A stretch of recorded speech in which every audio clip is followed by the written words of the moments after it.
falta sentarnos a entender que las personas no están en la calle por una reforma tributaria y falta sentarnos a entender que incluso muchos académicos, y esto les he visto esta discusión de, ay, la gente no sabe por qué protestan. No, la gente sí sabe por qué protesta.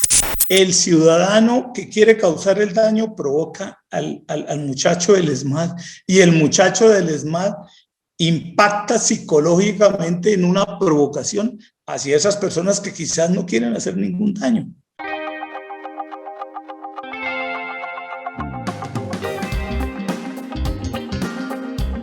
Bienvenidos a Red U al Aire, donde el primer paso para combatir la corrupción es hablar de ella.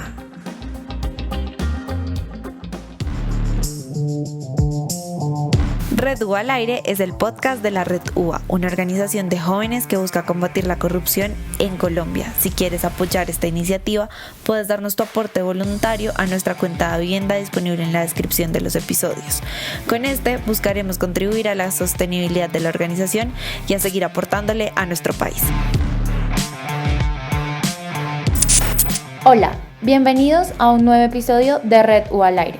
Hoy nos acompañan Paula, Orlando y Pacho para hablar sobre las diferencias y enemistades ciudadanas durante el paro nacional.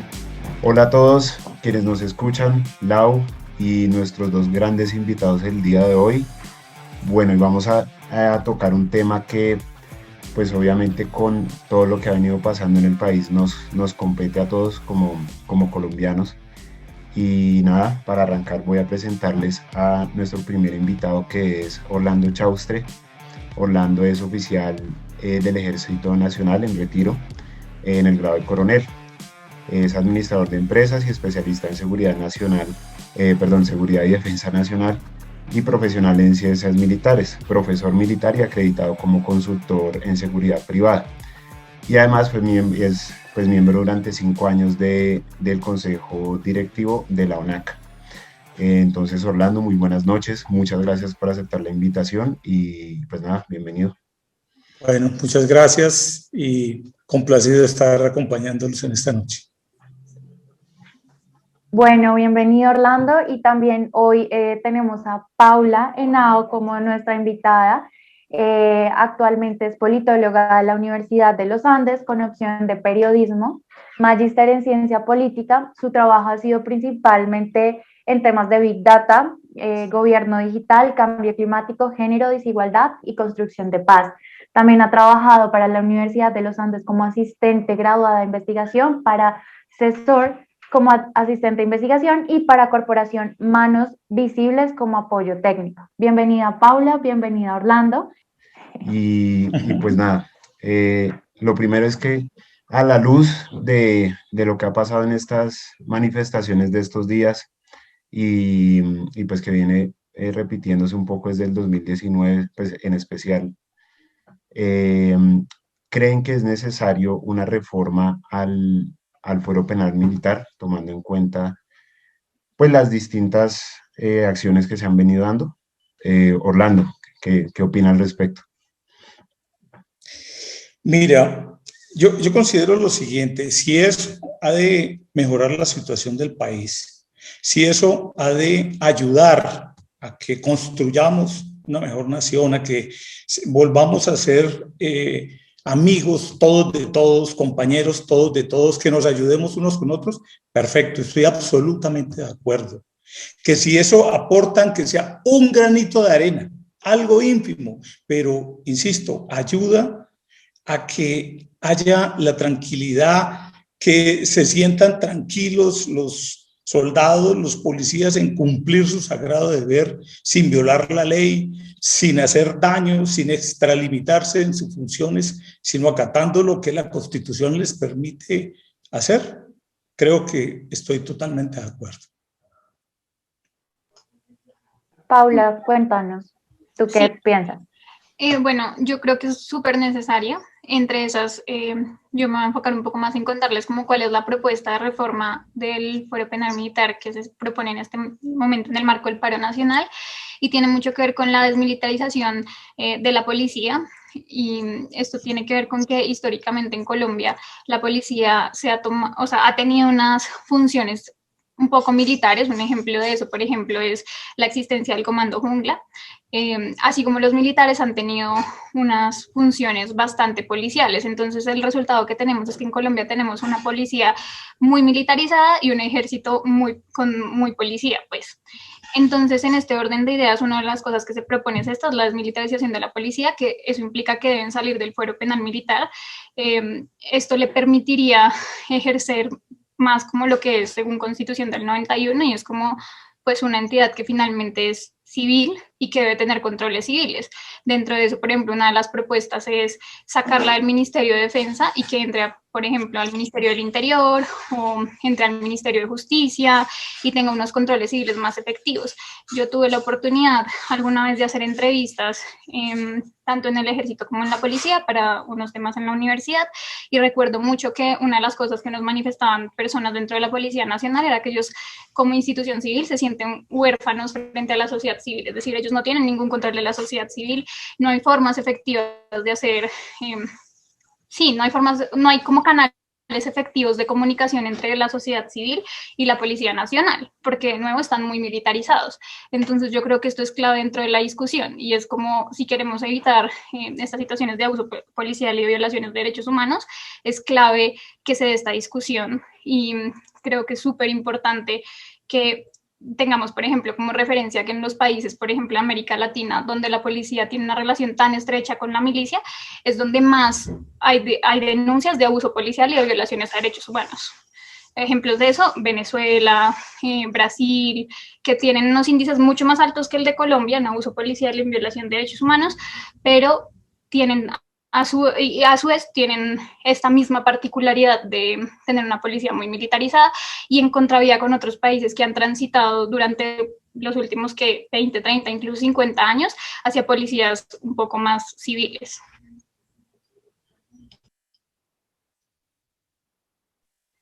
Perfecto, Paula. Y la siguiente pregunta va más hacia, bueno, la mayoría de personas ubican a manifestantes y policías en bandos opuestos, ¿sí? Como son dos cosas que no se pueden unir y no pueden llegar a un consenso. Entendiendo que en últimos todos somos ciudadanos, policía y las personas que están manifestando, ¿cómo ustedes creen que se podía conciliar ambas posiciones para reducir la enemistad? ¿Y cómo podemos evitar y regular el abuso policial y la violencia en general? Porque también la violencia es de parte y parte. Entonces, sobre todo el abuso policial y también la violencia que proviene de otros ciudadanos, que no estoy diciendo que todos los manifestantes, sino que se puede generalizar o ver en otros escenarios.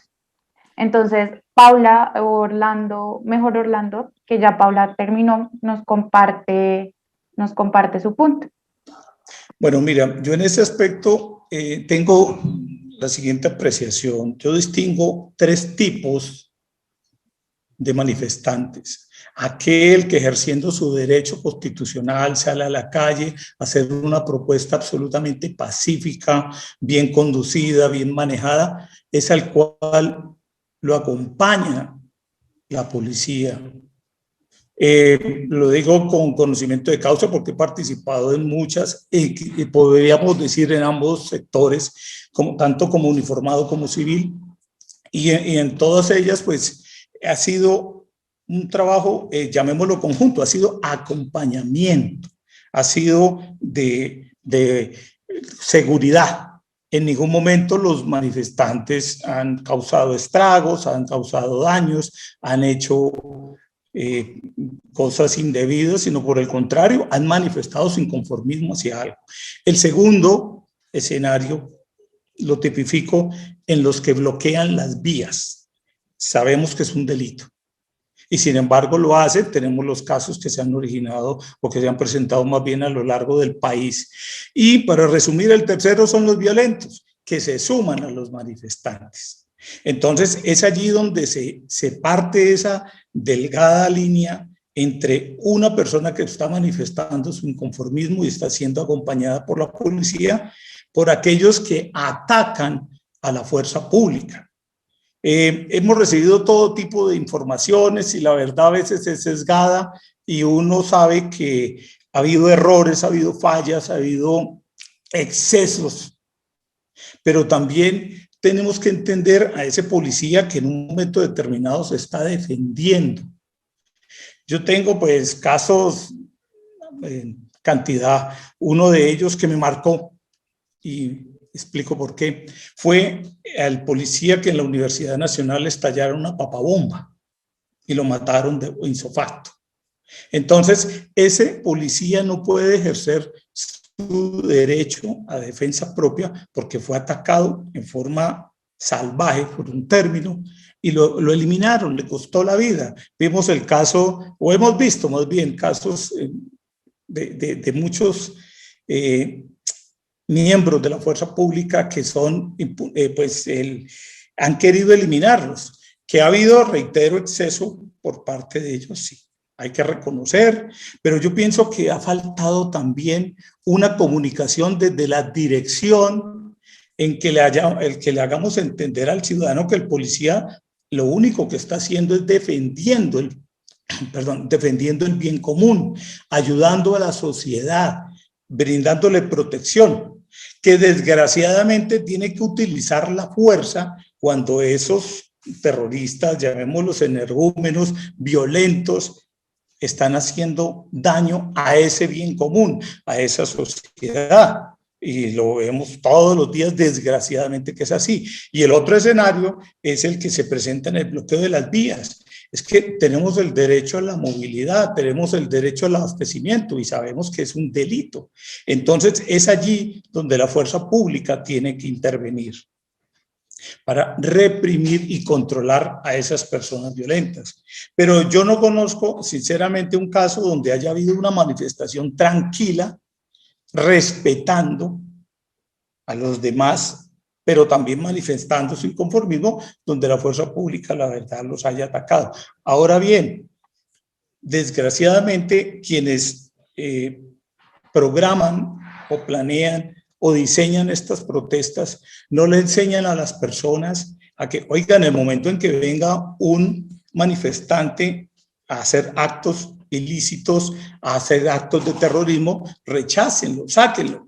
Y créanme que tuve una vivencia muy cerca, no hace mucho, el año pasado, con algo a lo cual hago alusión, porque estábamos frente a la Universidad Nacional y pasaba la marcha muy tranquila y unos muchachos encapuchados se vinieron a pegarse a la marcha y las mismas personas lo rechazaron. Entonces demostramos que sí se puede. Hace muchos años hicimos una marcha contra las FARC, tal vez todos ustedes estaban muy pequeños, pero fue en realidad algo apoteósico en donde rechazamos al terrorismo y cuando hubo personas que quisieron hacer actos indebidos, llamémoslo de esa forma, inmediatamente los rechazamos, les dijimos, no, ustedes no pueden estar acá, aquí no puede haber una sola persona encapuchada, aquí no puede presentarse nadie que venga a hacerle daño a otra persona, al bien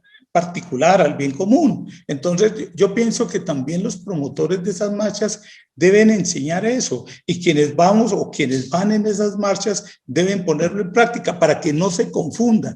Y es ahí donde, desgraciadamente, pues viene la intervención de la fuerza pública hacia esos violentos. Ahora, comunicación, como le decía hace un momento, sí, nos hace falta propaganda, hacerle ver, porque es que desgraciadamente la imagen del policía está desdibujada desde la etapa escolar.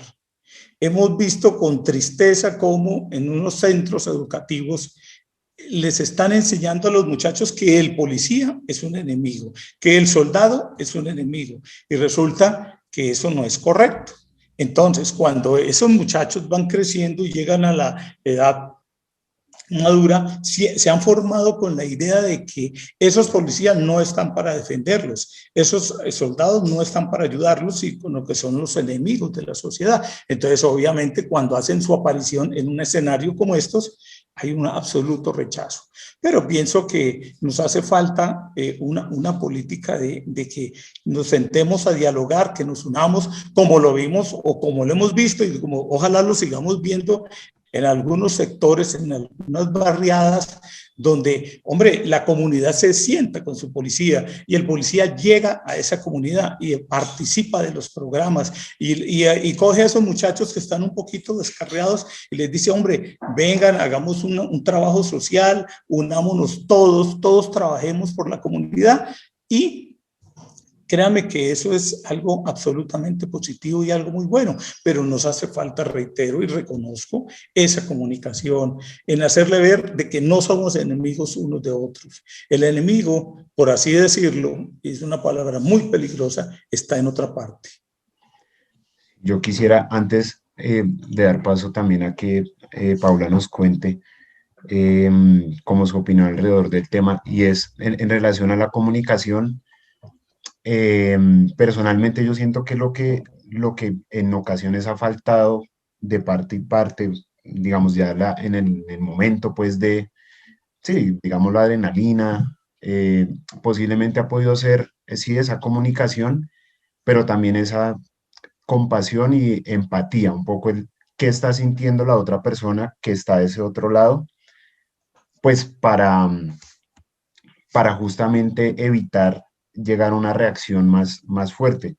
Y aquí pues nada más quiero poner como pues una pequeña anécdota un poco personal, y es que, bueno, en medio de todo esto, con algunos amigos hablamos mucho por chat, y yo vi un video en Twitter de cómo en medio pues del tema de las marchas a unos perritos, los perros que estaban en una calle, un carro básicamente atropelló a uno y lo mandó, no estoy seguro si lo mandó a volar o qué pasó, pero ya estaba como a una distancia, ¿cierto? Y el otro estaba ahí encima pues del vehículo.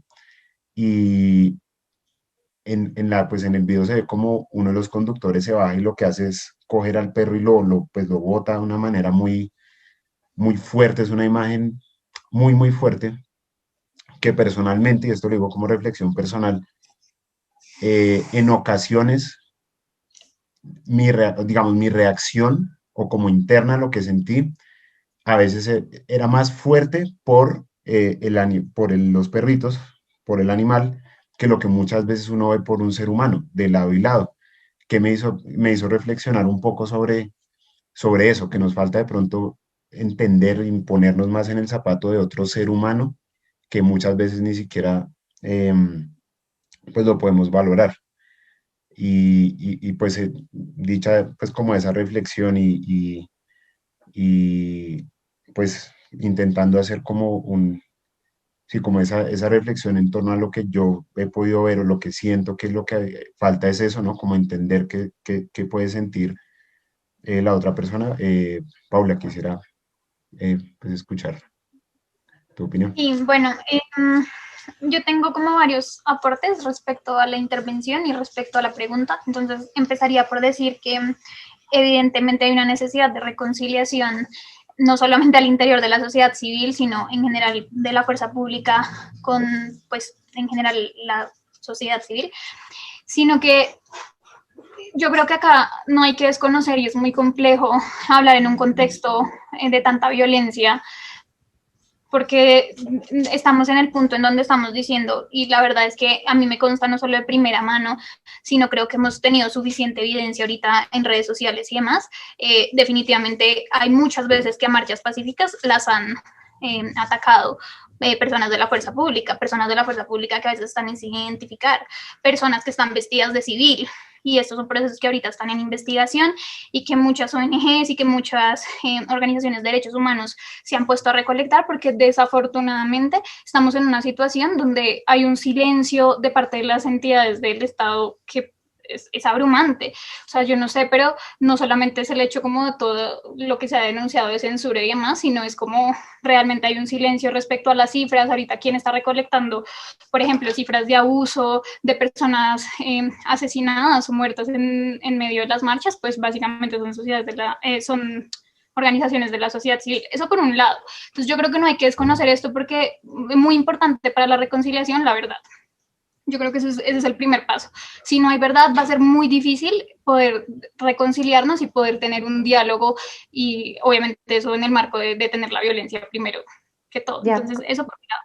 Por el otro lado, quisiera como ya apuntándole un poco más a la pregunta de cómo reconciliarnos con la fuerza pública como sociedad civil. Yo creo que es súper importante es hacer estos procesos, entender que en estas situaciones de violencia tan álgida, no sé si ustedes han visto las cifras que son alarmantes, pero en 120 días, me parece, como de protesta en Estados Unidos en el marco del Black Lives Matter, que todo fue un escándalo por el tema del abuso, y eso hubo, pónganle 34 muertos, y hoy solo en Cali hay 35 muertos. O sea, es escandaloso.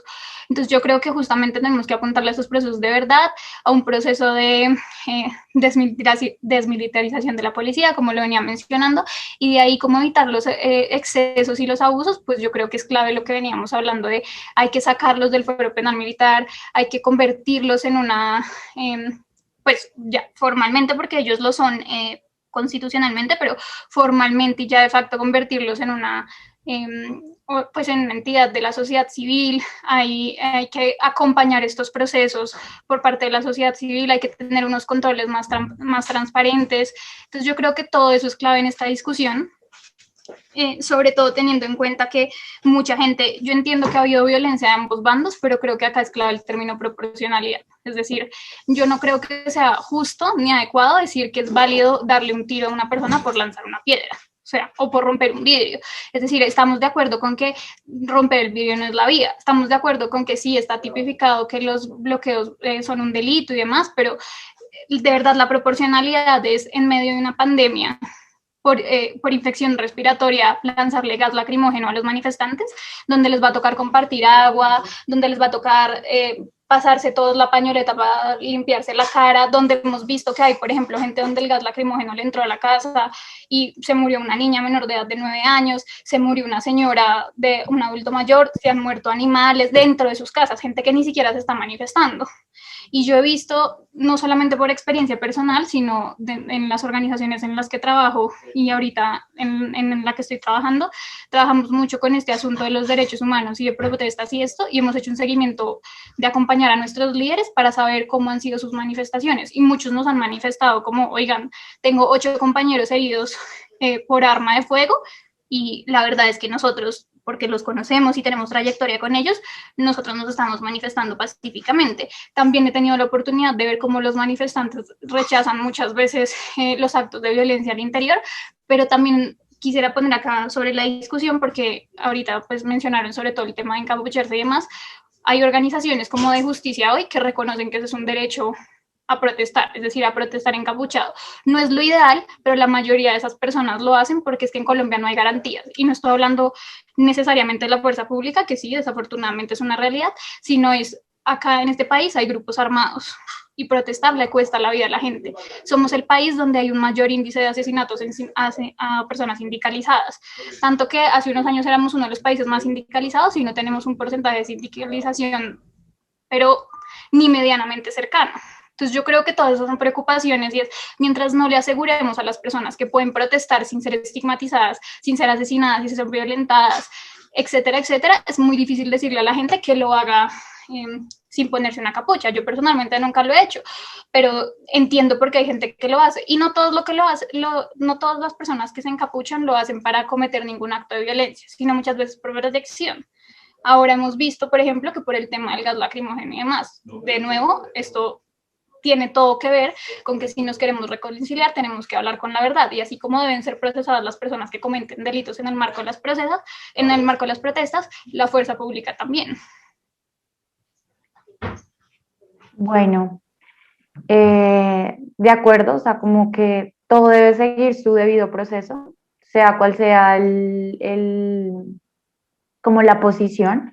Ante todo, pues tratamos de derechos humanos y de personas.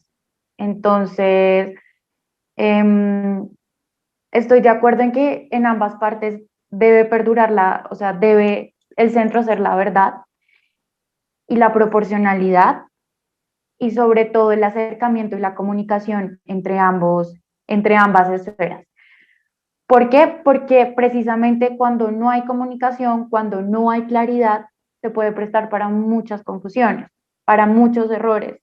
Entonces, es entender cómo, sobre todo la empatía, como, ok, me pongo en el zapato del otro, ¿qué pasa si me hacen esto? Sea cual sea la persona, sea la persona que está protestando, que también tiene el derecho a defenderse, como también el policía que está, pues, ahí también tratando de mantener el orden público, como, ¿qué hago cuando me pasa, eh, cuando me atacan o cuando atacan algo que tengo que proteger? Y sobre todo la verdad. O sea, la verdad debe perdurar y la comunicación no se debe romper, y creo que precisamente eh, algunos hechos han hecho que esto suceda. Entonces, es como importante plantear entre tanto manifestantes como policías, decir como nuestro papel es esta, la proporcionalidad debe ser esta, y si en dado caso hay un error, comunicarlo y decir realmente qué sucedió, y no prestarnos para polarizarnos, sino más bien decir, queremos hablar de qué realmente sucedió, investigar qué realmente sucedió, porque tanto policías como las personas, los ciudadanos, tenemos el derecho a saber. Entonces, es un punto válido. Y Pachis, no sé si tú me quieras complementar y quieras decir algo al respecto para seguir con la tercera pregunta. Perdón, ¿yo puedo hacer una intervención chiquita? Claro, Paula. Dale. Sí, no, justamente esto de que todos pues necesitamos acceso a la justicia, y eso mucha gente cree que cuando se habla de nuevo de la reforma del Fuero Penal Militar y demás, y estos controles, es un ataque directo a la policía, y no. Yo les quiero contar que, por ejemplo, cuando hicimos estas entrevistas nos dimos cuenta que estos mecanismos dificultan mucho el acceso a la justicia de parte de los mismos policías e incluso de los soldados, que ese ya es otro tema, pero es, por ejemplo, si tú quieres denunciar a tu compañero, no solamente por el orden jerárquico y cómo está constituida la institución es muy problemático, sino porque justamente los jueces son otros compañeros y demás, es muy difícil que ellos accedan a la justicia. Entonces esto es un tema de que queremos que todos puedan acceder a la justicia y que lo hagan de la forma más adecuada, que puedan tramitar todas sus situaciones. Yo creo que esta discusión también va por ese lado, porque he visto que se plantea mucho que la sociedad civil está planteando la desmilitarización de la policía y demás como una forma de ataque a ellos o para no dejarlos actuar, y por el contrario es una forma de tener controles civiles para permitirles que ellos actúen en derecho, pero que además de eso tengan acceso a la justicia también. Ya, ese era como mi último punto. Perfecto, Paula. Orlando, no sé si quiera complementar algo o quiera también. No, mira, yo soy absolutamente respetuoso del pensamiento de cada uno de ustedes. Hay aspectos que en realidad pues no comparto porque veo que no, y reitero, dentro del total respeto, no están acorde con la realidad. Pero ni más faltaba, creo que precisamente así es como se construye, escuchándonos y respetando la voz de las demás personas. Entonces, yo voy un poquito a las circunstancias. Yo no acepto, por ejemplo, que se manifieste que en la marcha la gente tiene que ir encapuchada, porque los mismos manifestantes con quien en épocas de otrora trabajé de una u otra forma decían, es que yo no tengo por qué esconderme, yo estoy mostrando es un inconformismo, yo no estoy de acuerdo con esto. Y yo quiero que esto sea conocido por todas las personas. Yo no soy ningún delincuente para estarme tapando y no voy a ser gaseado porque yo no voy a hacer nada malo. A mí no me van a causar daño las personas que me están acompañando. Entonces, por eso expresé mi pensamiento hace un momento. Entonces yo digo, si nosotros sabemos conducir realmente una protesta, no vamos a necesitar de la violencia absolutamente para nada, ni para hacernos escuchar, ni para hacernos entender. Ahora bien, si vamos a mezclar en ese mismo escenario esas dos situaciones que son totalmente opuestas en la protesta pacífica con la violencia, con el terrorismo, como querramos catalogarlo, pues hombre, ahí sí me voy a exponer a que se tomen unas medidas represivas hacia esas personas que están causando el daño. Entonces, pues, pero reitero, respeto absolutamente lo que dice Paula, pero uno tiene que entender también a esos muchachos que están trabajando. Y voy a hacer una pequeña ampliación de las funciones. Vea, el SMAT es un cuerpo que no va armado con material letal. Va con unos dispositivos lacrimógenos, que es su máximo elemento, para un caso en que tenga que utilizarlos. Si nosotros analizamos quienes desafortunadamente han cometido estos actos de asesinatos, han sido otro grupo, desgraciadamente, de policías que han tenido que reaccionar ante esos hechos violentos. Entonces, por ejemplo, al SMAT lo hemos estigmatizado y lo hemos hecho ver a nivel nacional e internacional como una fuerza absolutamente represiva, que asesina, que mata, etcétera, y resulta que las cosas no son así. Ellos son la primera fuerza de contención ante los hechos violentos, es cierto. Que ese muchacho en el fragor, que puede estar, no sabemos cuánto tiempo lleva, no estoy justificando, aclaro, cuánto tiempo lleva sin tomar líquido, sin comer, cuánto tiempo lleva acuartelado, sin dormir, sin descansar, sin ver a su familia, y en un momento determinado se ve atacado en una forma excesiva. Alguien escuchaba que es que una piedra no causa daño. Mire, una piedra es un arma quizás más letal que una granada lacrimógena. Una piedra bien colocada en un punto neurálgico del cuerpo humano lo puede matar su facto. Entonces, no digamos que hablamos de la proporcionalidad total. Es absolutamente claro y respetuoso de que tiene que haber una proporcionalidad, pero también tenemos que analizar la circunstancia en la cual ese muchacho está trabajando o esa niña está trabajando y han sido atacados. Entonces, ellos no tienen en un momento determinado en ese fragor, no tienen el suficiente autocontrol y entonces reaccionan, sí, en una forma desmedida, hay que reconocerlo, pero también yo digo que entendamos, por eso hablo de ese diálogo, por eso tenemos que conocer cuál es la verdadera función que ejercen ellos.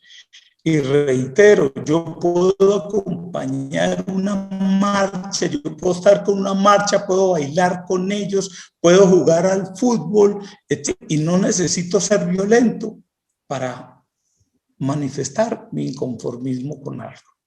Entonces, digamos, esa es la posición que yo pues considero que debemos tomar todos los colombianos. Hablamos y usamos mucho y trillamos mucho esa palabra de reconciliación, pero tenemos que empezar a construirla de verdad y no generar el odio ni mirar con desprecio a quienes están defendiéndonos a nosotros. Porque en épocas anteriores, cuando estábamos sitiados por la guerrilla, fue la fuerza pública la que nos sacó de este problema. Gracias a esa fuerza pública, gracias a esos sacrificios que hicieron hombres y mujeres de la fuerza pública, es que pudimos volver a transitar, pudimos volver a movernos. Y sus padres saben de eso. Ellos vivieron esa época que fue mucho peor que la que estamos viviendo en este momento. Entonces fue esa fuerza pública la que nos sacó adelante. Y es la fuerza pública la que en un momento determinado nos va a defender, mal que bien, de situaciones más peligrosas. Entonces yo creo que tenemos que, sí, hacer justicia cuando esa fuerza pública se excede, pero también comprenderlos y apoyarlos y no mirarlos con indiferencia. Son ciudadanos, partiendo desde allí, son ciudadanos común y corriente que tienen obligaciones que son investigados penal, disciplinaria y administrativamente en el cumplimiento de sus funciones, pero son seres humanos también. No, y eso enfatizo muchísimo, no justifico en lo absoluto, un exceso, para nada. Pero sí también pienso que debemos analizar es por qué, como lo decía Pacho hace un momento, por qué reaccionaron así. ¿Por qué se vieron obligados a hacer algo que no debían haber hecho?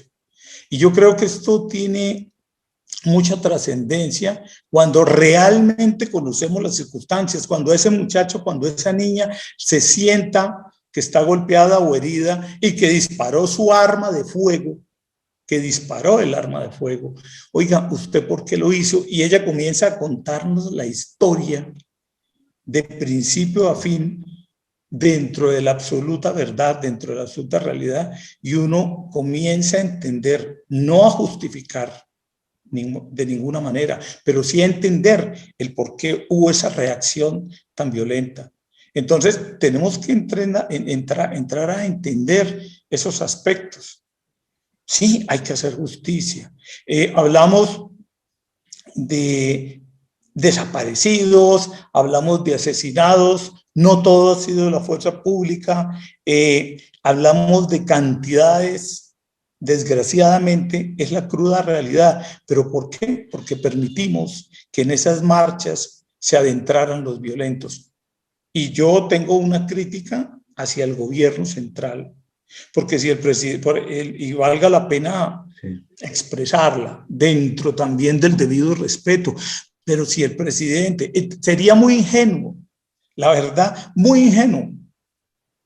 A ver, aquella persona en el país que, sabiendo la infiltración que tienen las marchas, sabiendo que tenemos entes foráneos e incluso nacionales interesados en sembrar el caos, sería muy ingenuo, repito, que no nos diéramos cuenta que después de esa marcha iban a haber unos actos violentos. Ahora digo, si el presidente de la República le dicen, oigan, vamos a hacer un paro nacional, una marcha de protesta por esa reforma que usted va a presentar, por ese daño tan grande que nos va a hacer, llamémoslo coloquialmente, al bolsillo, y yo sé como presidente de la República la dimensión que a estas alturas, con una pandemia, con la situación, con el hambre, con el descontento social que existe, etcétera, puede causar.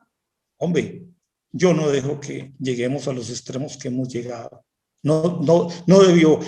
No, yo sé que decir si yo hubiera no existe, el yo hubiera no existe. Eso es una utopía. Pero, hombre, visualicemos para una futura situación. Hombre, ¿cómo es posible que sabiendo el desenfreno de las personas violentas, pagas, concientizadas, como querramos catalogarlo, hacia una situación y al aprovechar una circunstancia de esta, no debió haber permitido el gobierno central?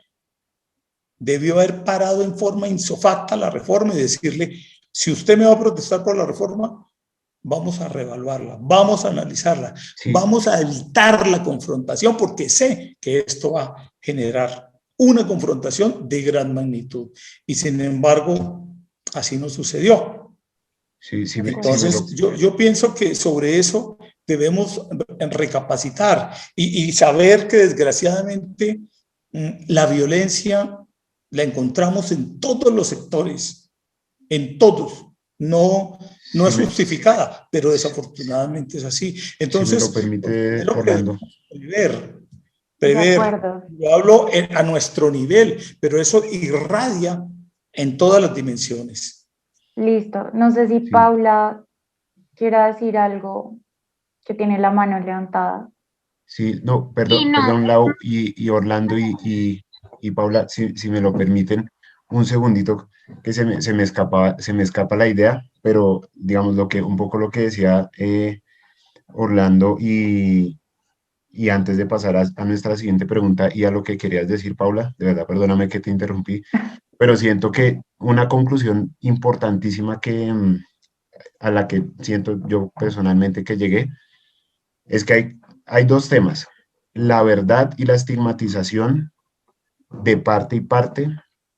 Son como esas dos fuerzas que se oponen, porque la estigmatización muchas veces tapa o es eso que no permite que la verdad aflore de lo que pueda suceder en una manifestación, y hace que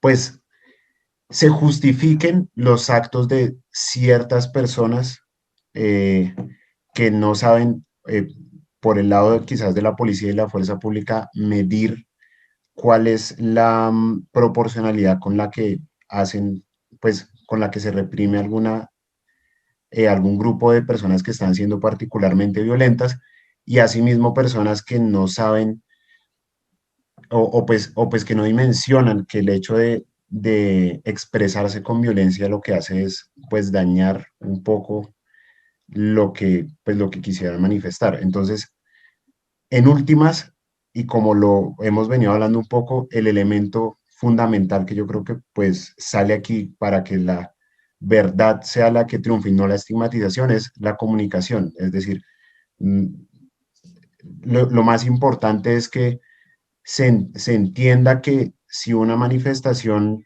no se va a poner un ejemplo, se está acercando a la Plaza de Bolívar, la intención de esa gente que está llegando no necesariamente es mala, así que los agentes pues no deberían, em, sí, de pronto A estigmatizar a la quienes están defensiva, llegando para, exacto, sí, digamos, para gasearlos en ese momento, o igualmente que alguien vea que los está acompañando el SMAT pues los cuerpos policiales, creer que por ese hecho ya se va a armar solo por el hecho de que ellos estén, digamos, tampoco, digamos, del lado y lado, de como que encontrar acuerdo, ese punto común.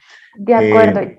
Yo sí, quiero también decir eso. algo importante y es que yo tengo que reconocer que como ciudadano yo me atemorizo en algunos casos cuando veo el SMAT, porque tal vez hasta en las noticias o en los momentos lo estigmatizaron, pero es precisamente es entender el papel de ellos, pero también entender el papel de la marcha, entender el papel de la protesta y más cuando se trata de una protesta pacífica. Es decir, yo no puedo todavía actuar a la defensiva cuando llegan ya un grupo grande de personas, sí acompañarlas para que sea organizado y entender cómo se está dando la marcha, porque pienso que es algo fundamental como policía, yo entender cómo se está dando la marcha, pero no de una vez ver que, porque tal vez están en muchos, ya de una vez tener acá como, no sé, las armas que no son, no, pues no tengo como un fuerte entendimiento del tema, pero de una vez estar listos y que la ciudadanía también esté lista para contraatacar, porque hasta posiblemente es ahí cuando se hace un choque que tal vez no nos estamos entendiendo, de una vez nos estamos a la defensiva y de una vez nos atacamos y estamos Exacto. listos para atacarnos. Entonces, eh, complementando el punto de Pachis y seguimos con Paula para que nos comente su punto.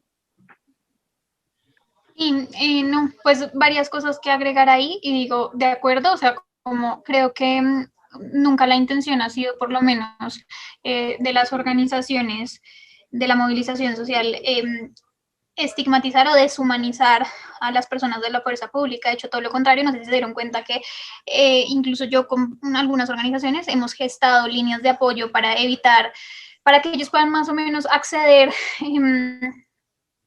a, en momentos de crisis al apoyo que necesitan. Entonces, un ejemplo de esto es que hay una línea muy famosa, la pueden buscar en Instagram, donde si un policía se ve obligado a disparar contra manifestantes y no lo quiere hacer, o se ve obligado a reprimir una protesta y no lo quiere hacer, porque sabemos que son desafortunadamente los policías de base y los militares de base los que siempre terminan pagando por las situaciones y no necesariamente el que dio la orden, pueden acceder a recursos no solamente judiciales, sino a protección desde la sociedad civil. Entonces, eso por un lado. Entonces, obviamente esa nunca ha sido la intención. Sin embargo, hay dos cosas que quiero agregar y la primera, cuando yo les decía como no me parece que la respuesta a una piedra sea un balazo, también voy a lo siguiente y es, estamos de acuerdo con que una piedra puesta en un lugar en específico lo puede matar a uno y no, yo nunca quise decir que no, pero es que ustedes saben lo difícil, o sea, la fuerza pública está entrenada, preparada y además tiene escudos. No sé si han visto más o menos en qué consisten las corazas del SMAT, pero básicamente es imposible hacerles daño como cuerpo a cuerpo. De hecho, esa es la razón por la que ellos son en menor proporción víctimas de violencia, por ejemplo, que desafortunadamente murió un policía en Soacha y todos lamentamos muchísimo lo que sucedió. Por ejemplo, este intento que hubo de quemar el CAI con los policías adentro, todos lo lamentamos y todos nos sentimos bastante consternados por esa situación. Yo no creo que nadie haya salido a celebrar esa situación, sobre todo desde la organización de la manifestación social. Sin embargo, miren cuántos manifestantes hay muertos. Sin embargo, démonos cuenta que cuando empezaron las manifestaciones y los escuadrones móviles antidisturbios no estaban en... Ustedes saben que el ESMAD solamente hace presencia en algunas ciudades, no en todas. Y en las ciudades en las que no había hecho presencia, no hubo enfrentamientos. Entonces ahí yo creo que hay unas responsabilidades que establecer, sobre todo teniendo en cuenta de nuevo lo de la proporcionalidad, y es porque le estamos exigiendo a ciudadanos sin ningún entrenamiento que reaccionen y piensen antes de actuar violentamente, que de nuevo hay que hacerlo, pero digo, porque se lo exigimos a ellos, igual que se lo exigimos a una fuerza pública entrenada. Y yo creo que esa es la indignación de mucha gente hoy y de muchos líderes que han querido sentarse a dialogar y quieren dialogar no solamente con el gobierno nacional, sino tener estos canales de reconciliación con la policía y demás, pero es muy difícil cuando tú dices no ha parado la violencia, no nos queremos sentar a negociar y a dialogar sobre pues la sangre, básicamente, de ninguno. O sea, hablo de la fuerza pública también, y yo creo que eso es clave. Y lo otro es que, así como yo creo que hay que ser muy honestos, y como si hay manifestantes que actúan violentamente antes de que la fuerza pública entre en acción y demás, yo quiero decirles, yo creo que aquí para ninguno es un secreto y todos lo hemos podido ver no solo en los videos, sino si usted se ha manifestado, cómo marchas pacíficas son reprimidas y cómo el gas lacrimógeno es muy letal y cómo están usando gas lacrimógeno vencido en el 2018. Que no tiene recomendaciones de seguridad. Y de eso hay pruebas por montón. O lo que le pasó, por ejemplo, a este muchacho Dylan Cruz, que en teoría es un arma que no se puede usar. Entonces yo creo que hay que establecer unas responsabilidades y la proporcionalidad no solamente está en el actuar y en que una bala no tiene que ver con no sé qué, un golpe, eso, sino también en establecer responsabilidades. Entonces, de nuevo, yo también creo que debemos reconciliarnos con la policía, por eso estamos proponiendo desde muchos sectores esta desmilitarización de la policía, porque queremos justamente crear estos canales con la sociedad civil para que ellos tengan garantías y la sociedad civil también tenga garantías, y para que tengamos canales de comunicación y controles que sean mucho más transparentes. Yo creo que eso es como lo que quería acotar, y de nuevo, sí, de acuerdo con lo que decían ahorita, está trilladísimo el término de la reconciliación, pero es que definitivamente eso es lo que necesitamos. Y la reconciliación no solamente en un contexto de conflicto armado, que con la guerrilla, que con los paramilitares, sino con nuestra fuerza pública, sino entre nosotros. Y es decir, es muy importante, y por eso les agradezco mucho este espacio, aprovecho para hacer la cuña, de que nos hayan dado esta oportunidad de discutir desde diferentes puntos de vista, pero incluso este espacio me ha puesto mucho a pensar en cómo está estigmatizado de lado y lado de nuevo. Yo creo que sí hay mucha gente que estigmatiza a la fuerza pública, pero también hay una estigmatización de la fuerza pública hacia la protesta. Y yo no creo que el presidente haya tenido que salir a evitar la protesta. De hecho, las protestas dan cuenta de que él no escucha o no entiende muchas cosas que están sucediendo y muchas necesidades de las personas. Al contrario, creo que debemos garantizar la protesta y el derecho a manifestarse. Es decir, yo no creo que la protesta y la manifestación sea indeseable. Y no creo que haya que evitarla así de entrada, sino dejemos que la gente se manifieste pacíficamente, dejemos que pidan lo que necesitan pedir y escuchémoslo. Y desafortunadamente los espacios democráticos que hay para eso y los canales que hay no son muchos más allá de la votación o de algunos consejos, y nuestros representantes no necesariamente están muy conectados, y eso es muy desafortunado de la clase política de este país, con las necesidades de las personas.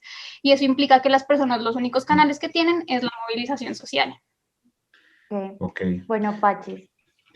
Nada, bueno, Paula, Orlando, muchísimas gracias. Ya para cerrar y tocando un poco con lo que cada uno terminó de hablar, y así súper cortico que me lo digan de pronto digamos, en una sola frase, pues de pronto no nos da el tiempo para abordarlo más a fondo.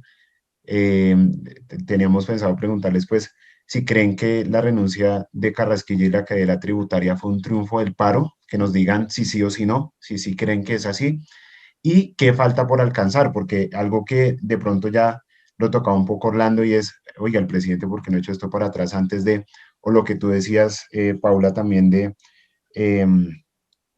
pues quizás de que las cosas van más allá, ¿no? Que claramente hay como, o sea, la reconciliación va mucho más allá de lo que en el momento puede parecer y de lo que posiblemente siempre se toca y está más visible y lo que más, no sé, remueve pasiones. Entonces, primera pregunta, ¿sí o no? ¿Creen que la renuncia a Carrasquilla y la caída de la reforma fue un triunfo del paro? ¿Y qué nos falta por alcanzar? Una cosa que ustedes digan, más allá de la reforma falta esto. Entonces, Orlando, ¿qué opinas? ¿Qué opinas del tema? ¿Qué nos falta? Comunicación, diálogo, sentarnos a darnos la mano, sentarnos a hablar como lo estamos haciendo nosotros, de una forma absolutamente respetuosa, escuchando el punto de vista del otro, compartiendo algunas ideas, no compartiendo otras, pero dentro del absoluto respeto, pero construir país. Entonces, yo digo, oiga, si nosotros vivimos en un país tan bonito, en todo el contexto, ¿por qué nos damos tan duro? ¿Por qué nos careamos tanto unos a otros?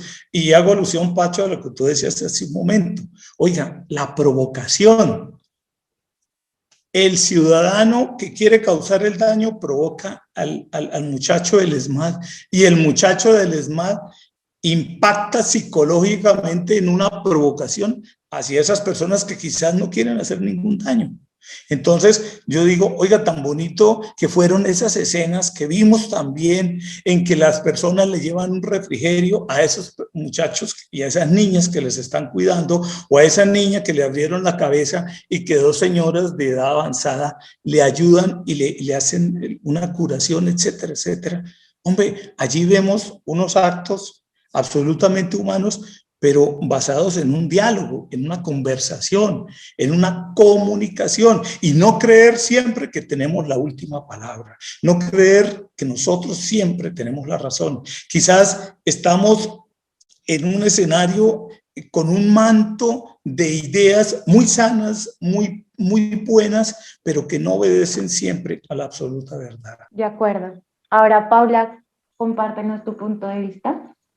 Vale, bueno, por un lado decir que la renuncia de la Carrasquilla y el retiro de la reforma evidentemente fue como un pasito más allá y puede verse como una ganancia, pero sigue siendo muy el pañito de agua tibia para solucionar el problema en el momento y no a largo plazo. Entonces, para mí, ¿qué falta? Falta sentarnos a entender que las personas no están en la calle por una reforma tributaria y falta sentarnos a entender que incluso muchos académicos, y esto les he visto esta discusión de, ay, la gente no sabe por qué protestan. No, la gente sí sabe por qué protesta. La gente está en la calle porque tiene hambre, porque está desempleada, porque no tiene salud, porque se está muriendo, porque han habido excesos de fuerza, por la violencia. La gente está en la calle por cosas mucho más profundas y por eso no se retiraron cuando pasó lo de la reforma.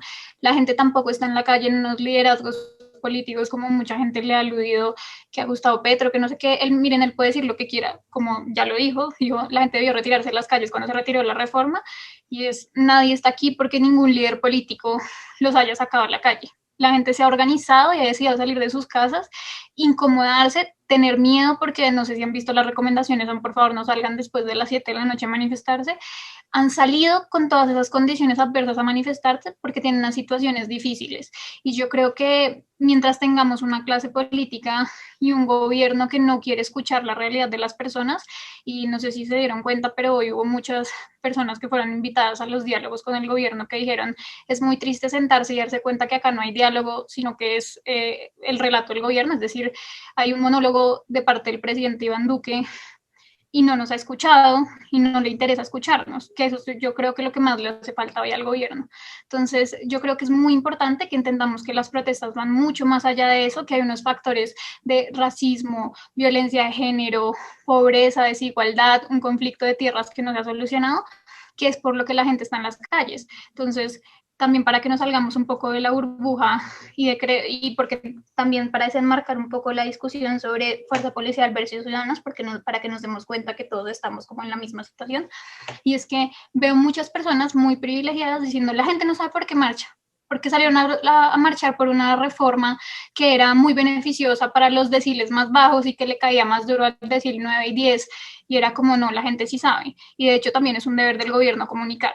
Entonces, que los académicos, las altas esferas del gobierno, las personas que tienen los micrófonos no sepan por qué la gente está en la calle, no quiere decir que la gente no sepa.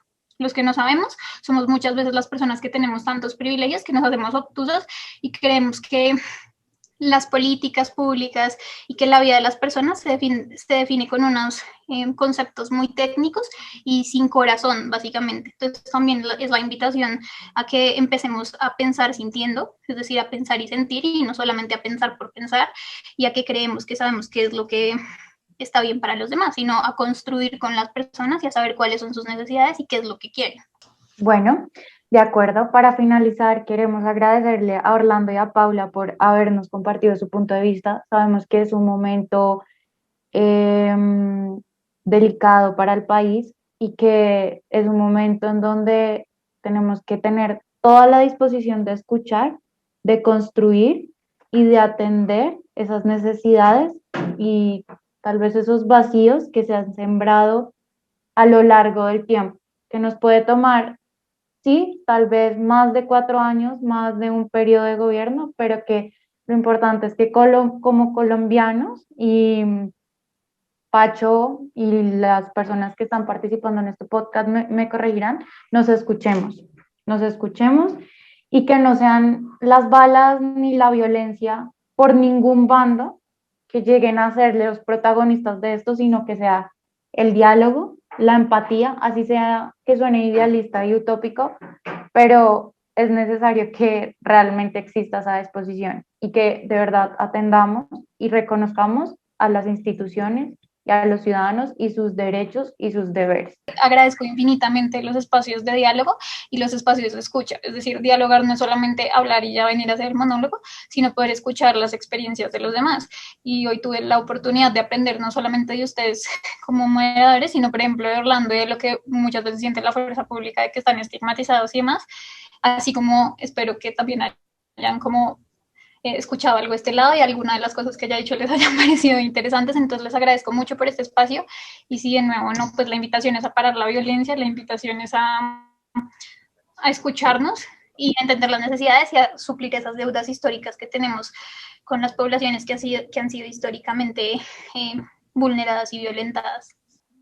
No, retomando lo que decía ahorita, la verdad ha sido supremamente para mí, de manera particular, gratificante y edificante, porque hablando con ustedes amplío muchos aspectos que quizás estaba en una burbuja, como lo dijo Paula, sí, porque uno tiene que reconocer eso, capacitar y reflexionar sobre los cuales pues tendré que ahondar de manera personal, particular, pero de verdad que ha sido muy constructivo este espacio, este conversatorio, porque llaman debate, no fue ningún debate, eso fue un espectacular conversatorio. En serio, muchachos, los felicito por la conducción, por la manera como lo plantearon y los exhorto a que continúen seguir construyendo por nuestro país.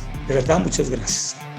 Gracias por estar conectados en un episodio más de Red UA al aire. Los invitamos a escuchar el resto de episodios en las diferentes plataformas digitales como Spotify, Deezer, YouTube y iTunes.